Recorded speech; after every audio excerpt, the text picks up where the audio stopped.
পৃথিবীতে সবচেয়ে সন্তানের আপন হলো তার মা। মা বাপের কথা মতন যে জন চলে না, আল্লাহ নবীজির দয়া তারা পাবে না।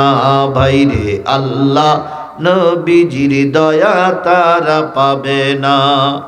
মা বাপেরও কষ্ট দিলে নামাজের রোজা যায় বিফলে। কথা বলেন একটু উত্তর দেন। মা বাপেরও কষ্ট দিলে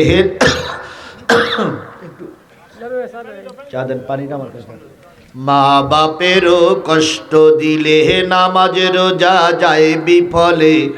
তিন কথার এক সাথী পায়া ভুইলা যায়ও না, আল্লাহ নবীজির দয়া তারা পাবে না। ভাইরে আল্লাহ নবীজির দয়া তারা পাবে না। জায়েদ হারিয়ে গেছে কত বছর আগে মনে নাই? 15 বছর আগে জায়েদ কি কোথায় হারায় গেছে? ওয়াকাজের মেলা আসার পথে বাজার থেকে কে কিনে নিয়ে আসছিল?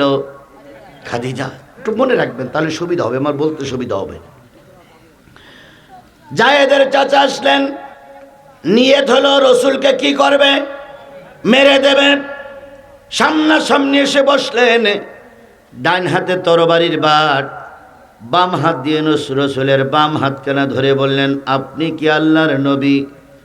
আল্লাহ রসুল বললেন, আমি আল্লাহর নবুয়তের দাবিদার নয়, আল্লাহ আমাকে নবুয়ত দিয়েই পাঠিয়েছে। আরেকটু জোরে বলেন সুবহানাল্লাহ। জায়েদের চাচা বাম হাত কানা রসুলের ধরে ডান হাত দিয়ে তরবারি বাহির করবে, হঠাৎ করে দেখে নবীজির পিছনে একটা 25 বছরের যুবক দাঁড়ায় আছে। যুবকের চেহারার পরে নজর পড়ে গেল, একটু ভয় আছে, মানুষ মারতে এসেছে। ভয়ে ভয়ে তাকাই দেখে যুবক খুব গরম নজরে তাকাই আছে। তরবারি বাহির করলেই যে মারতে আসছে ওর কাল্লা আলাদা হয়ে যাবে। 25 বছরের যুবক দিকের থেকে তাকায়ে হঠাৎ করে মনে পড়ল, এ তো আমার সেই 15 বছর আগে ওয়াকাজের মেলায় আসার পথে আমার হারানো ভাতিজা।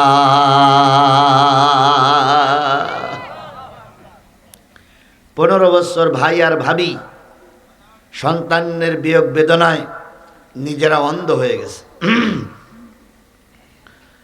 জায়েদের চাচা হারেছেন ভাই, জায়েদের দিকে লক্ষ্য করে বলে, যুবক যুবক যুবক।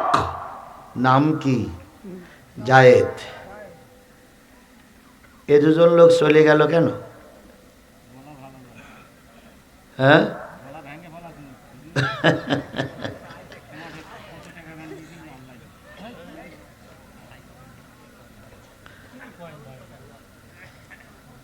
কি বলে মুরব্বী?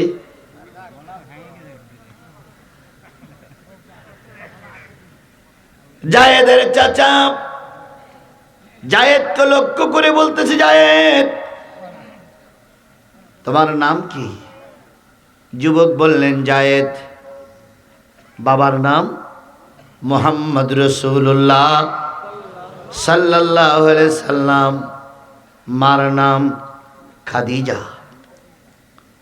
জায়েদের চাচা বললেন, রে যুবক, তোমার নার একটা পরিচয় আছে, তোমার বাবার নাম হারেস,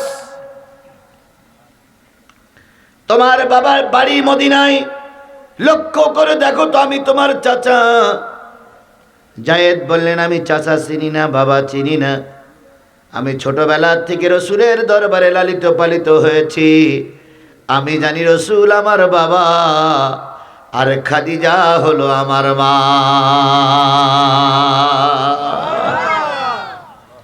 কোরআন শরীফে একজন সাহাবীর নাম পাওয়া যায়, সেই সাহাবীর নাম কি? জায়েদ। এই একজন সাহাবীর নাম এই কোরআন শরীফে আছে, আর কোন সাহাবীর নাম কোরআন শরীফে নাই। আয়েশা রাদিয়াল্লাহু তাআলা আনহার নাম কি কোরআন শরীফে আছে? নাই। খাদিজার নাম কোরআন শরীফে আছে? না। আবু বকর ওমরের নাম আছে? নাই। না, আছে একজন সাহাবীর নাম, কোন সাহাবী? এই জায়েদ, এই জায়েদ, এই জায়েদ। নবী সাল্লাল্লাহু আলাইহি সাল্লামের পিছনে বসে জায়েদ যখন হুকুম করলেন, এই আমার বাবা, এই আমার মা। জায়েদের চাচা হারেচের ভাই এসেছিলেন নবীকে কি করার জন্য? ফিরে গেলেন এলাকায়, যেয়ে বললেন, ভাই ফিরে চলো, 15 বছর আগে ওয়াকাজের মেলায় হারানো সেই তোমার সন্তানের খোঁজ পাওয়া গেছে। বাবা, মা আর এই শত্রু 3 জন মিলে কয়েক বস্তা টাকা নিয়ে নবীজির দরবারে এসে কান্নাকাটি করে বলতেছি, ইয়া রাসূলুল্লাহ, দয়া করে আমাদের সন্তানকে ফিরিয়ে দেন, যত টাকা আপনার লাগে আমরা দেব। নবীজি জায়েদের মাথার দিকে তাকায় বলতেছে, জায়েদ তুমি কি এই মুরব্বিরে চেনো? এই মহিলাকে তুমি চেনো? জায়েদ অকপটে স্বীকার করলেন, ইয়া রাসূলুল্লাহ, এই মহিলাই হলো আমার মা, আর এই মুরব্বি হলো আমার বাবা। নবীজি বললেন, জায়েদ ঘরে যাও, খাদিজার কাছে তোমার জামাল সামানা আছে, সবগুলো গোছায় নিয়ে এসো, আর খাদিজার কাছে শেষ সালাম দিয়ে তুমি তোমার মা বাপের সাথে ফিরে যাও। পৃথিবীতে সবচেয়ে সন্তানের আপন হলো তার মা।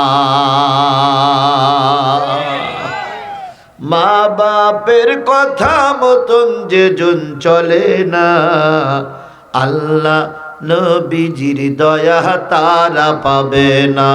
ভাইরে, আল্লাহ নবীজির দয়া তারা পাবে না।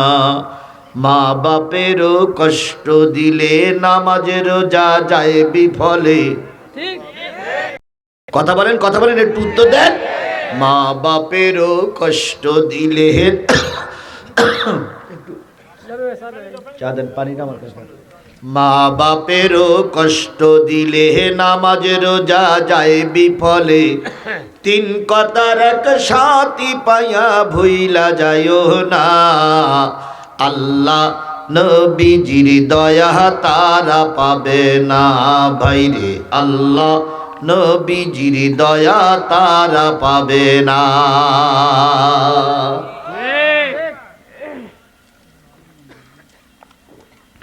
আমার ভাইয়েরা,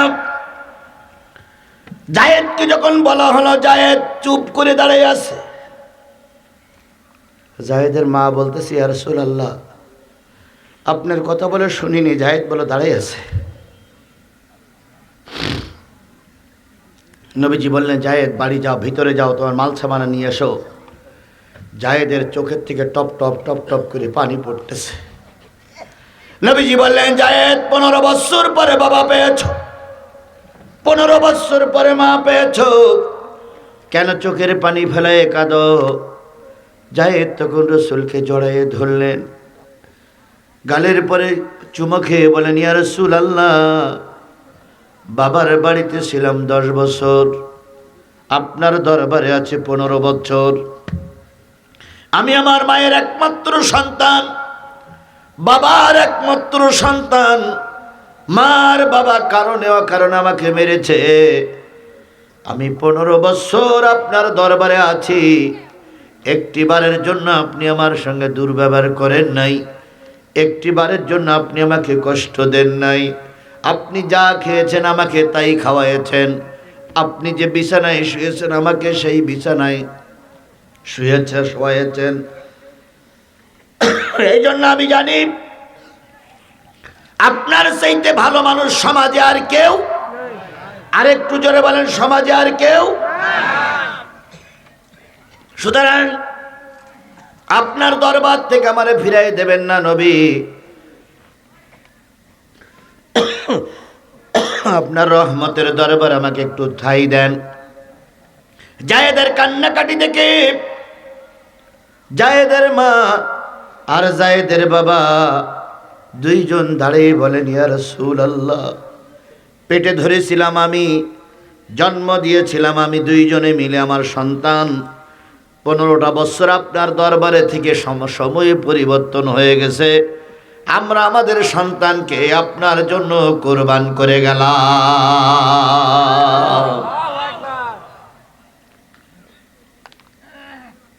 তাহলে বাপ মায়ের চাইতে যিনি বড় দরদি ছিলেন তিনি আমার নবী। কথা বলেন ঠিক না ঠিক? সেই নবীর কোরআন, সেই নবীর হাদিস নিয়ে আলোচনা হচ্ছে। উক্ত নবীর নাম শোনার পর যারা দুরূদ শরীফ পড়বে না আল্লাহর নবীর ভাষায়, তারা হইছে সবচেয়ে বড় কিরিবর। এই জন্য কারোর জবান বন্ধ না থেকে সবাই মিলে বলছি সাল্লাল্লাহু আলাইহি ওয়াসাল্লাম। বন্ধুগণ, আমি আপনাদের সামনে সূরা আহজাব থেকে তেলাওয়াত করেছি। তেলাওয়াতকৃত আহজাবের পরেই আলোচনা হবে। 12 কর্তৃপক্ষ দাবি হলো 12টা পর্যন্ত আলোচনা করবেন। আমার মন্তব্য হচ্ছে আরও একটু কমাই আলোচনা করে যদি সব কিছু বজায় রাখা যায়। এখন আমি আপনাদের সামনে যেটা বলতে চাচ্ছি, আর 1 ঘন্টা সময়, আমি ইতিমধ্যে 1 ঘন্টা সময় প্রায় 50 মিনিটের মতন 40 মিনিটের মতন কথা বলেছি। আর 50টা মিনিট সময় কোরআনের জন্য কি একটু বসা যাবে? জোরে বলেন বসা যাবে? আরো জোরে বলেন বসা যাবে? তাহলে কারা কারা 50টা মিনিট বসে থাকবেন বলে নিয়ত করেছেন একটু হাত তুলে দেখান তো। আরেকটু যে হাত তুলে দেখান, জোরে একটা তাকবীর হবে, নারে তাকবীর। আরো জোরে লিল্লাহে তাকবীর। হাত নামান। যে কজন হইছে আল্লাহ ওই কজনকেই কবুল করুক, আমিন। বেশি যদি না আসে দরকার নাই, কিন্তু আমি চাচ্ছি যে আপনারা শেষ পর্যন্ত থাকবেন। রাজি আছেন? রাজি আছেন? রাজি আছেন?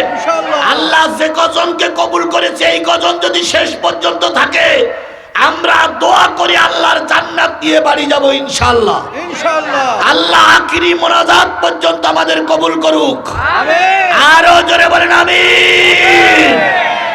বন্ধুগণ, কর্তৃপক্ষের আয়োজনে কোনো ত্রুটি ছিল না। একবার রাস্তার থেকে শুরু করে মাহফিল পর্যন্ত লাইটিং, তারপর বিভিন্ন কায়দা কৌশল করে কি সুন্দর পরিবেশ করে তৈরি করেছে। বলুন তো, এই তৈরি করতে দিয়ে কর্তৃপক্ষের কত টাকা খরচ হয়েছে?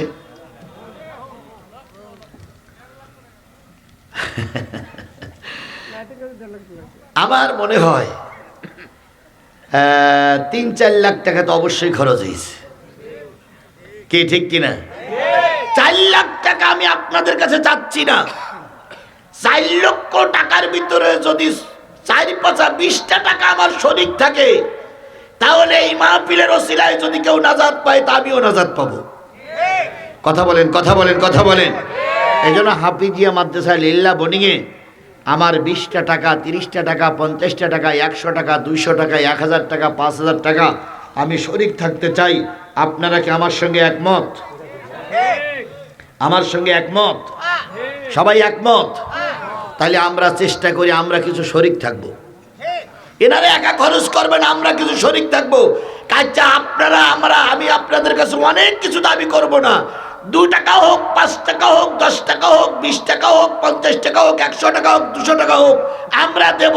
কারা কারা দেওয়ার জন্য রাজি আছেন একটু হাত তোলেন যে হুজুর আমি দেবো, যা পারি, তবে মাহরুম করব না, যা পারি দেব। একজনের 1 লাখ টাকা আর একজনের 1 টাকা আল্লাহ কবুল করলে হয়ে যায়। এই জন্য সবাই পকেটে হাত দেন। টাকা করে আমি একটু ওনাদের কাছে টাকাগুলো ওনাদের কাছে তুলে দিয়ে আমি আপনাদের কাছে দোয়া নেব ইনশাল্লাহ। আমি মূল আলোচনায় চলে যাব। জি জি জি ভাই, জি ভাই, একটুখানি সামান্য সময়। মহিলাদের অঙ্গনে মনে হয় চলে গেছে, মহিলা অঙ্গনেও চলে গেছে, মহিলারাও দেবেন। ও ভাই একটু বের করেন, সবাই বের করেন। ওই যে লাল প্যাকেটগুলো চলে গেছে। 10 টাকা, 20 টাকা, 50, 100, 200, 500, 1000, 2000, 5000, 10000, 20000, 50000। যদি কেউ মনে করেন হুজুর আমি 1 লাখ দেবো, দিতে পারবেন। আল্লাহ কবুল করুক, আল্লাহ কবুল করুক, সবাইকে দেওয়ার তৌফিক দান করুক। মঞ্চে যারা আছেন, একজন 200 টাকা দিয়েছে, আমি কিছু দিয়েছি। মুরব্বী একটু পকেটে হাত দেওয়া যাবে বাবা?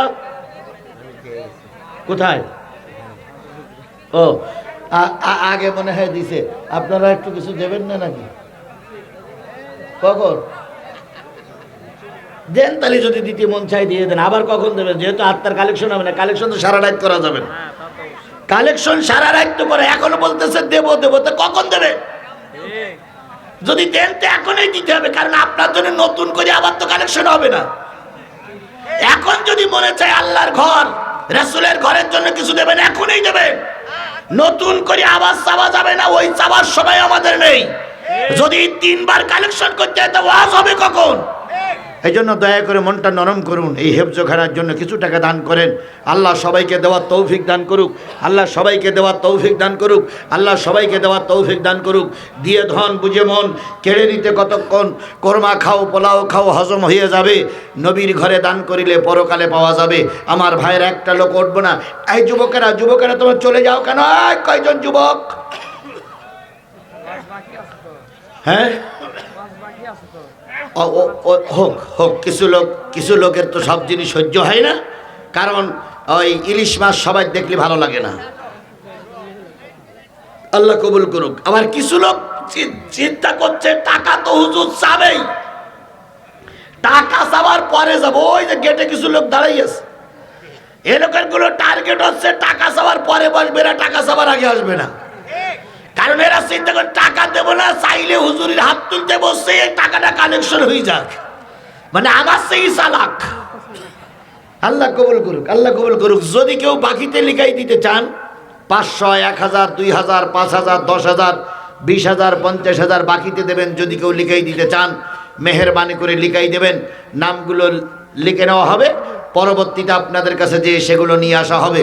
আল্লাহ কবুল করুক। একটু জিকির করেন সুবহানাল্লাহ আলহামদুলিল্লাহ লা ইলাহা সুবহানাল্লাহ আলহামদুলিল্লাহ লা ইলাহা ইল্লাল্লাহ মুহাম্মাদুর। আমার বাড়ি বাংলাদেশে, নবীর বাড়ি মদিনায়।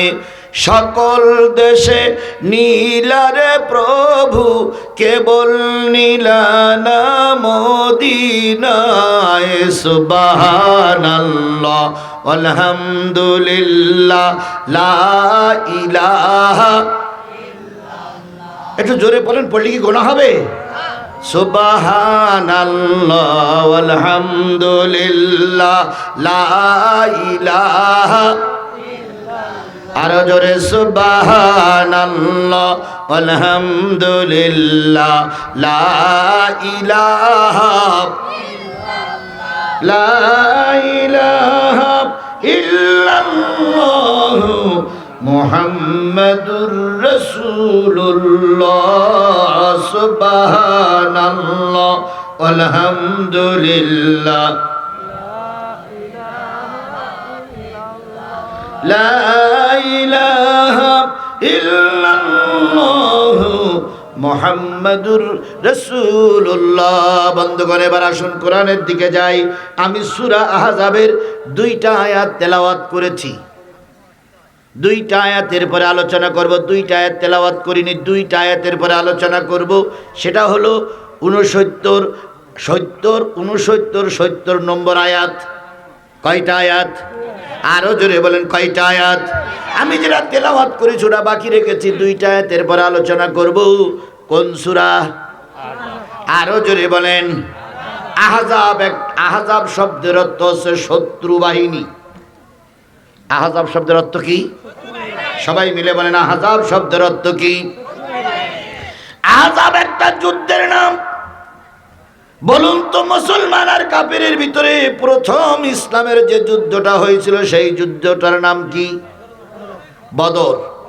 সেই যুদ্ধটার নাম কি? সবাই মিলে খেয়াল করুন। 12টার আগে আপনাদের ছেড়ে দেওয়া হবে ইনশাল্লাহ। কিছু গুরুত্বপূর্ণ কথা শুনি। সেই যুদ্ধটার নাম কি? বদর। বলুন তো, বদরে মুসলমানদের সংখ্যা কত? কাফেরদের সংখ্যা কত?